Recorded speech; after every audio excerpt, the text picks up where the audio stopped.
เอานางไก่มาเอานางไก่มาใส่น้ำมันค่ะนะเอามัดตัวมาเดี๋ยวมัดครัวกับมูค่ะนะเอาใส่เนื้อหม้อ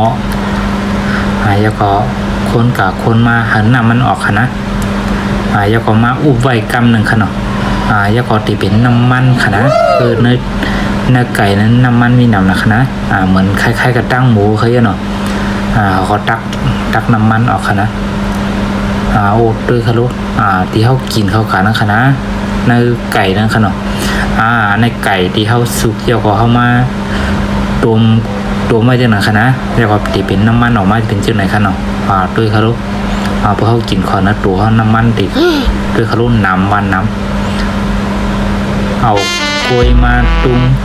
เจ้าตีตุงอย่างเพื่อที่อันเสนอป้านกดถอกใส่นั้นก็เดินเนื้อป้านนั่นเนาะหมอนอะไรที่ไหนมันหยับเลยเนาะแล้วก็เอามาใส่ในโคกแล้วก็นึดมาเอาน้ำมาใส่แล้วก็เอามาใส่ในปั้นในกวักในอ่างทางกำไล่ดอกไข่ค่ะนะต่อย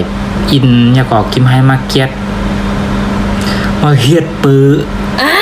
โรยดอกใส่ในโคกของนั่นนะแล้วก็ตักอย่างใส่ก็จ่อปิ่นหูจ่อปิ่นหูก็คัดเจอนะคิดเป็นไรก็เพิ่มป้าจ่อปิ่นหูหนึ่งเดียวค่ะนะแล้วก็เอาไข่กับลูกร้อนในโคกนั่นค่ะนะแล้วก็ใส่ลงกับเนื้อเปียงแล้วก็สักซับปันเทียงหลอกลายมัน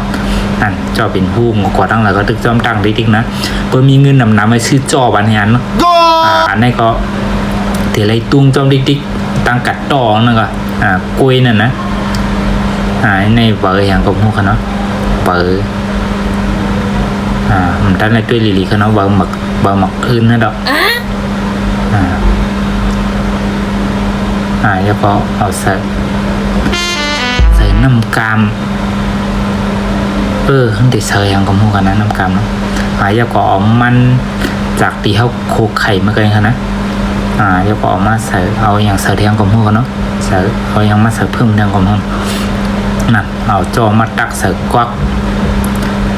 แล้วก็เอาเป็ดถั่วมีอย่างกับหูค่ะนะมาใส่แล้วก็เอามาโค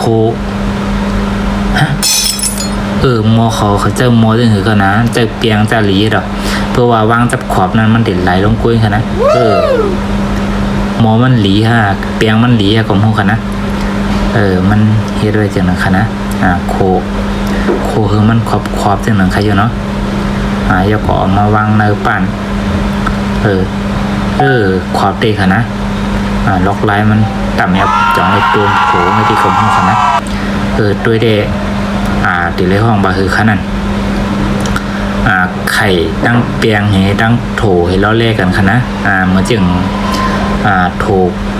โคจึงมือจึงขังป้องมือเฮาไอ้ค่ะดอกหูค่ะนะแต่ก็เลย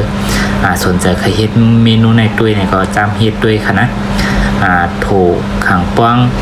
โถเปียงขังป้องไข่ก็เอวันอยู่ค่ะนะก็จำกินด้วยค่ะสั่งว่าก็เลยเกี่ยวคลิปจึงไหนก็อย่าลืมกดไลค์กดแชร์กดติดตามปั่นแห้งไม่ปั่นจอมในกันนะไม่สุ่มกูก็ค่ะ